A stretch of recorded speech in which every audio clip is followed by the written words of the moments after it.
Hi and welcome to Aussie Property Riches. My name's Brendan Kelly and I'm excited to be here to take you on the journey through the world of development and renovation.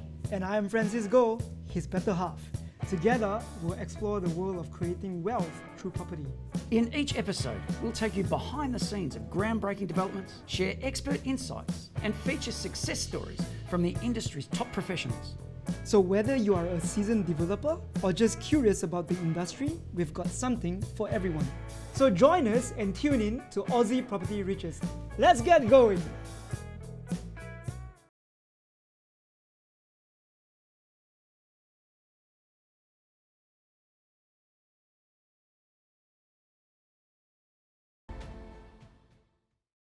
Hi and welcome. My name's Brendan Kelly and I'm joined today by Francis Goh. Welcome, Francis. Thank you, Brendan. Glad to be here. Francis is an experienced developer and director of Prime Land Consultants. I'm also joined by David Klingberg. Welcome, David. Thank you, Brendan. Great to be here. It is a pleasure to have you. Thank you. David is the director of Smart Planning and Design. I'd also like to introduce you today, Jimmy Goh. Welcome, Jimmy. Thank you. Thank you for allowing me to join you. Yep. Pleasure. Jimmy is also a director of Prime Land Consultants. On the fast track to financial freedom, we need to evolve beyond renovations. It's a great place to start, a brilliant strategy to begin the journey as we delve into more complex strategies on our way to financial freedom.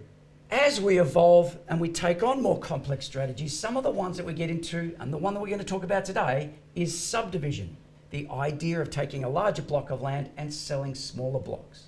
So let's get into subdivision. What is it? How do we make it happen? Who will be involved? So Francis, what is subdivision?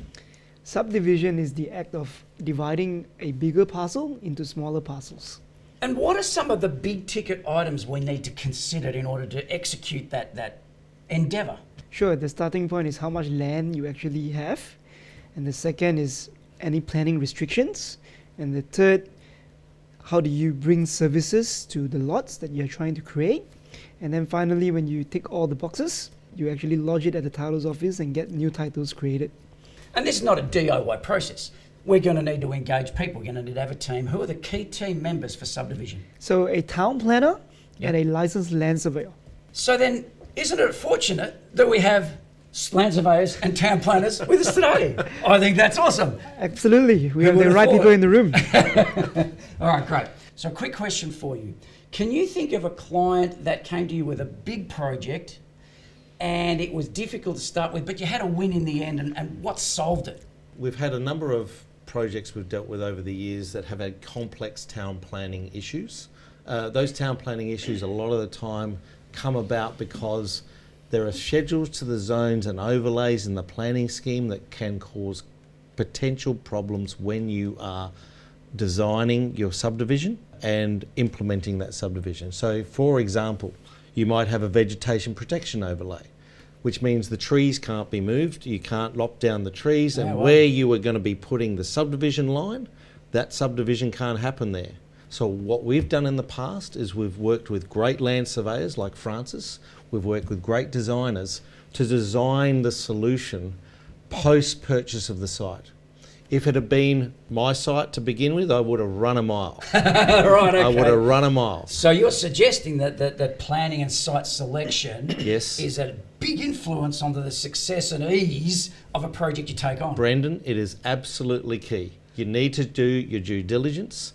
Even before you buy the site, make sure the design will work from day one and minimise your risks. So, Jimmy, is that a recommendation you'd put forward to the people that you've spoken to, your clients? A client may have, the land resources or even money, but he need to have the right people to help him to carry out the work.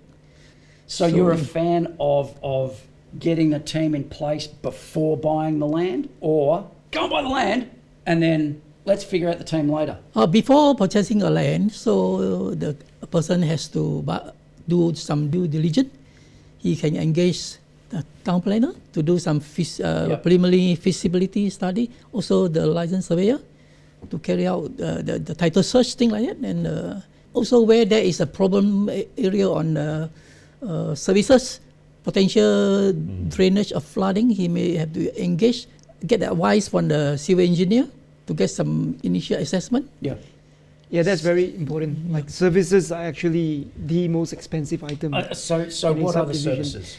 So typically sewer, water, stormwater, telecommunications, electricity. And another thing to David's point about design is like don't just think about how the lots are going to look. You actually have to think beyond the lots and how the houses are going to fit on there. Because there's no point having a vacant lot that is not conducive for a dwelling or building on the lot. So land size is really quite important then. All right, so my experience around this suggests that if we're attempting to subdivide a lot into 300 or less, we're actually not allowed to do it without building first. Is that fair?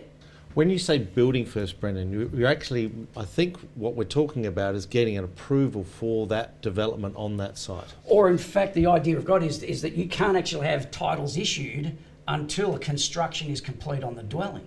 Okay, so then there's another environment, which is if you're subdividing into lots 300 to 500, you can sell the land separately, but you've got to put what they call I call a footprint or Building envelope. building Building envelope. envelope. Yeah? Yeah. So, and then post 500, it doesn't matter. Pretty much. Not always Pretty the much, case. Not always the case, but Pretty yes. And that's why you need to surround yourself with the experts who can navigate through that process and advocate for you at council to find out what they need in order for you to have the right planning pathway to get the approval for the subdivision. Yeah, as far as council is concerned, council, they are the authority. Their main concern is a public opinion, the neighborhood opinion. So they try to minimize this complaint later on.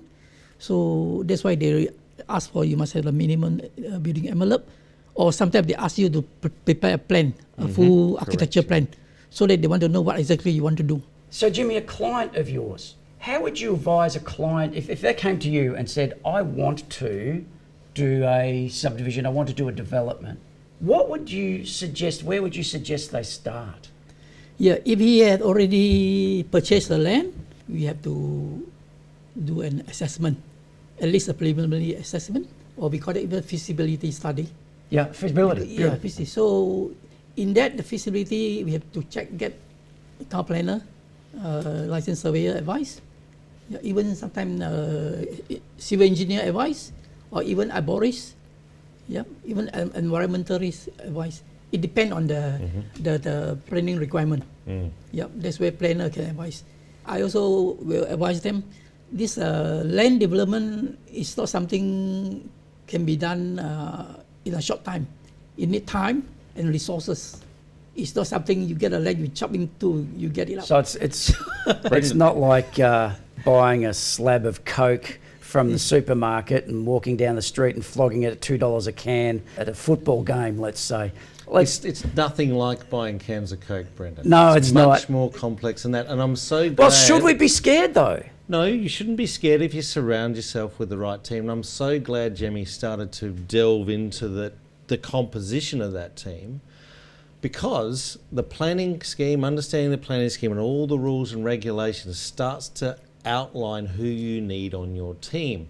If you've got controls that are to do with trees, you'll need an arborist. Yeah. If you have a sloping site, you might need an engineer to start to tackle all those issues about retaining walls, that sort of thing. After the surveyor does their due diligence, if you have some interesting garages on your land that shouldn't be there, you need to start to talk about what does that mean for your development potential and how are you going to get compensation.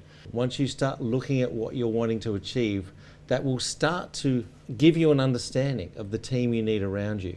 You will also need, as Jimmy said, these other professionals to minimise the risk and start the process in a way that is cost effective and fast. And it's not always also just about minimizing risk. It's actually a compulsory requirement in most cases for any planning applications or subdivision certification processes.